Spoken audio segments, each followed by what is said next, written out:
Hi, welcome back. Well, there's a part two to what to do or what to know about when the stock markets gyrate.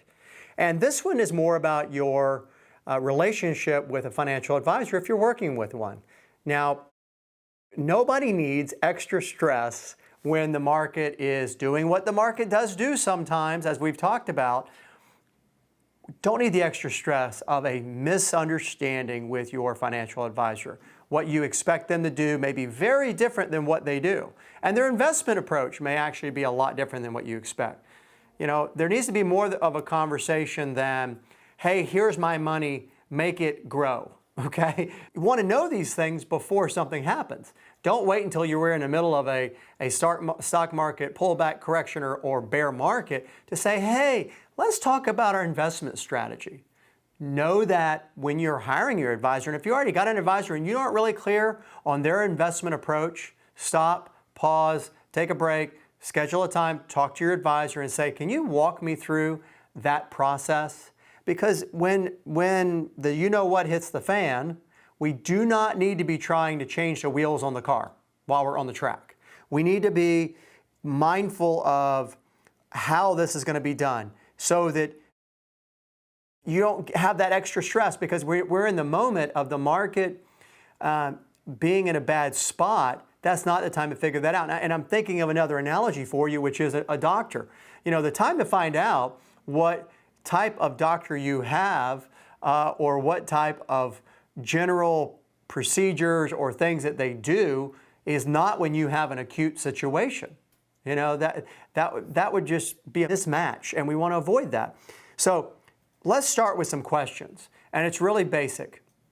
Either before you hire somebody or even if you've already hired them, I don't care if you've worked with them for 10 years, if you don't know their investment approach, you need to ask questions like this. Here they are. What are the types of investments that will be purchased in my account? How long will they be held? Are they going to hold them for a long time? Set it and forget it, buy and hold, or are they going to be trading every other day? What about the review process? How often will your investments be reviewed? When you call and say, hey, how am I doing? Oh, hold on. I was just looking at your account. Oh, yeah, no, or is it more proactive than that? Do they look at what you've got going on and then be proactive about recommendations to you? Do they have discretion to manage your money? Can they make those changes on your own? Or do you have to carry your cell phone when you're on the cruise ship? You need to understand that. How often will the overall portfolio be analyzed? This is really important. With the market's volatility, you could have your portfolio get out of whack significantly. And I have a lot of clients I've worked with over the years, and some I haven't, where I've maybe made recommendations that have decided to stay where they were. And some of those sometimes I remember maybe with, I guess, a better clarity, because I'm like, golly, I wonder whatever happened to that person. Not long ago, a couple of years ago, I had somebody come in and I did an analysis, and they had 37%, see there, I remember that, 37% of their money in energy stocks. I wonder how they're faring with oil going from what was probably at the time $80 a barrel to $30 a barrel. So you need to know what you've got and how often is it going to be analyzed. So important to know where your money's invested, how much is in different types of investment categories. I had another gentleman come in the other day who is going to do business with us, and he thought his portfolio was down because of oil. And I said, well, let's take a look. We analyzed it, guess what? He's got 3% of his money in energy stocks. That's not the problem. But he had 25% of his money was in Asian stocks between Japan and China. That's where the problem was. All right, so how often are trades placed? How often will they be making changes on your account? What will the trades cost? Are they a broker that's charging you a commission on every trade? Or is it a discount brokerage arrangement? Are the trade, can you sell an unlimited amount of whatever it is for $8 a trade? Know what the costs are going to be? And of course, as I always recommend, how is the advisor paid? All of these things you need to know before you even crack the shell to start talking about what will you do if the market goes down? How will we react? So all of that needs to come first before you start saying, well, what are we going to do when the market goes through these cycles? And the truth is, Different advisors are going to respond in different ways under different scenarios. Let me repeat that.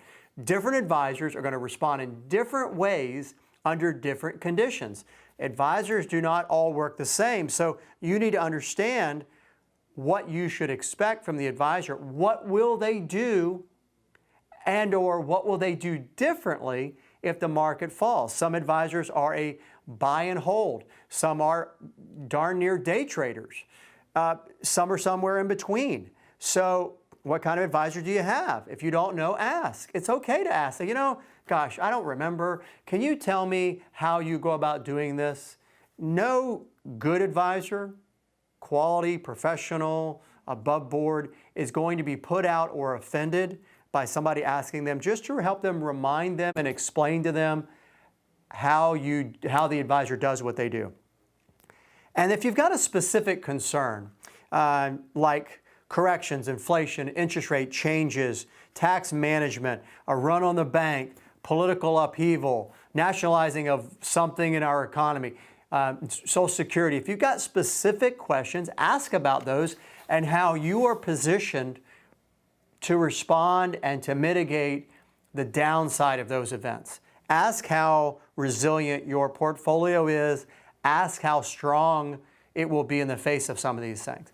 And if you think you have a particular type of portfolio and you aren't convinced that the advisor, I mean, if you got just, there's like a little bit of something nagging at you and you're not convinced the advisor has you in the right things, you're not comfortable, get a second opinion.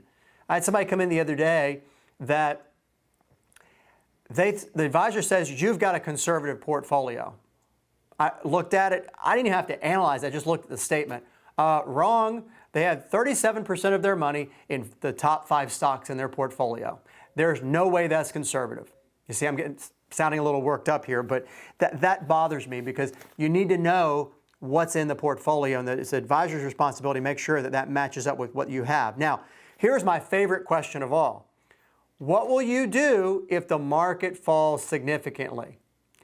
At what point will you go to cash? At what point will you put in stop losses? At what point will you do this? At what point? People should want to know what you're going to do. And what's ironic about that question is, should the advisor's approach be different under different conditions? Now, I'll answer that question with an example from what I do.